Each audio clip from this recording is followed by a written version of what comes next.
Hello, my listeners, and welcome back to the next wave of charts. Guess what? It's day 7, and today's chart will be on 7 clear functions of the mind. We will be guided by a quote from a great philosopher, Epictetus, and please allow me to read the quote. I quote, "The proper work of the mind is the exercise of choice, refusal, yearning, repulsion, preparation, purpose, and assent. What then can pollute and clog the mind's proper functioning? Nothing but its own corrupt decisions." End of quote. Epictetus, Discourses 4.11.6 to 7. Epictetus emphasizes the mental faculties and their proper use in his discourses. The day 7 particularly encapsulates several key elements that guide the functions of our mind: choice, refusal, yearning, repulsion, preparation, purpose, and assent. These functions of the mind are presented in this reflection as fundamental operations that dictate our behavior and reactions.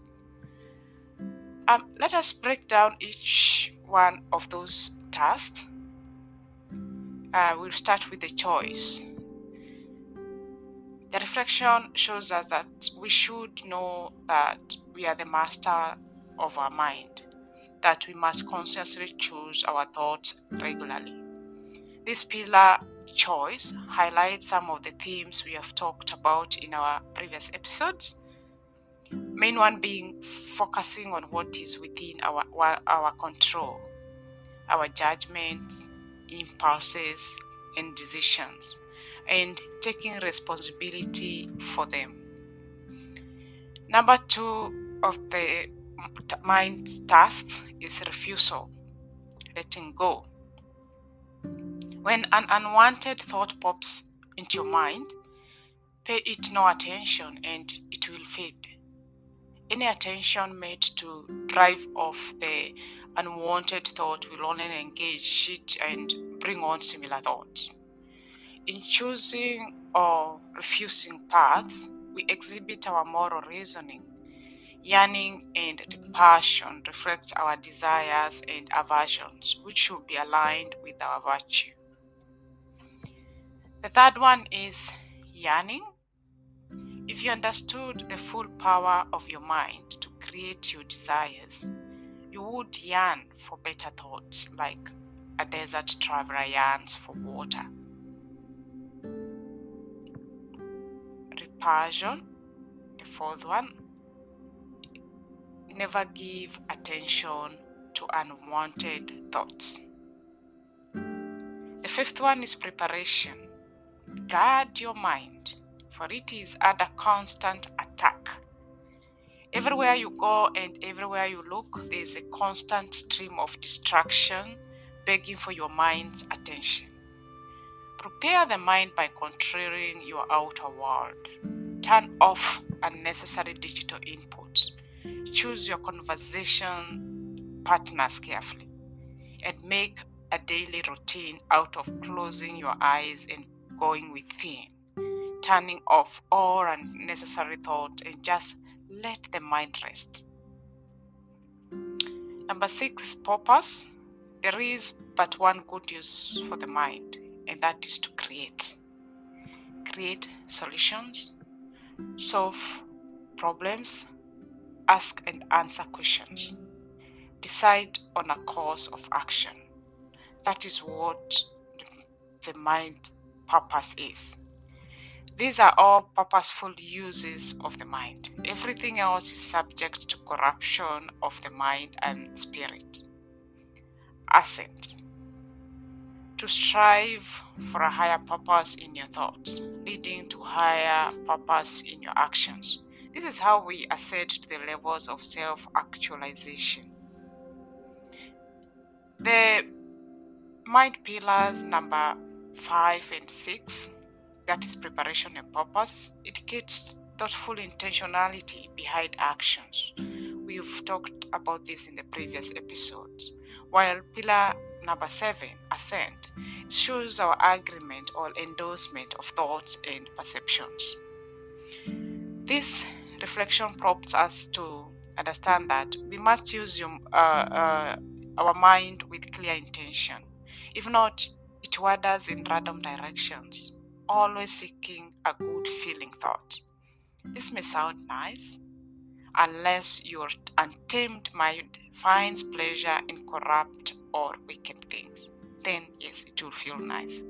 But if not, it will not feel nice. Your untamed mind can be nothing less than poison if you're not careful. When using your mind with clear intention, it's best to have a game plan. How exactly will you direct your thoughts? How will you practice? What do you do when your mind wanders where it should not? It goes where it should not go.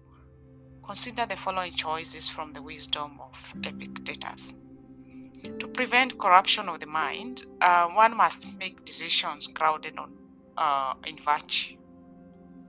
This process of deliberation and action safeguards against moral decay. The statement reinforces the autonomy of the mind in moral and existential matter, assertion its supremacy over external influences. So what is our take on this reflection? I would say, be the guardian of your mind. Use it well. All that you want to have, be. Or do you do it diligently, patiently, and persistently use your mind creatively. I would refer this pillar as our mental exercise. This functions to disable mental muscles that require exercises. It's not merely enough to have these abilities. They must be actively practiced and refined. At the beginning of this episode, I say that it's about actions. It's not just about learning and knowing these pillars and these reflections. It's about taking action. So this is what today's reflection is all about. You get to know the 7 pillars, but there is more work to do. You have to take action and practice, and that is how you can benefit and have a calm mind, a calm moment, even in the midst of turmoils in the world. Epictetus argues that external events do not corrupt the mind. Instead, it is our internal decisions, specifically our corrupt decisions, that spoil our cognitive harmony. In today's world, filled with constant bombardment of information and stimuli, this passage is it is a potent reminder to guard and cultivate our mental processes diligently. The emphasis on purity of decisions prefigures modern mindfulness practices where awareness of one's thoughts and choice are paramount. One of the most powerful things of today's reflection is remembering that everything starts in the mind. You have an opportunity to choose out of rationality, balance, out of patience, instead of emotions and reactions. You have a choice of refusal, a choice of precautions, a choice to prepare. We are here to take control of our minds and the way our minds think. Do not allow your minds to be polluted or corrupted, or allow your mind to be defocused from your priorities today, tomorrow, or onwards. This is the next wave of chats. Join us again tomorrow for another reflection as we continue to explore ideas that challenge the norm and guide us towards our true potential.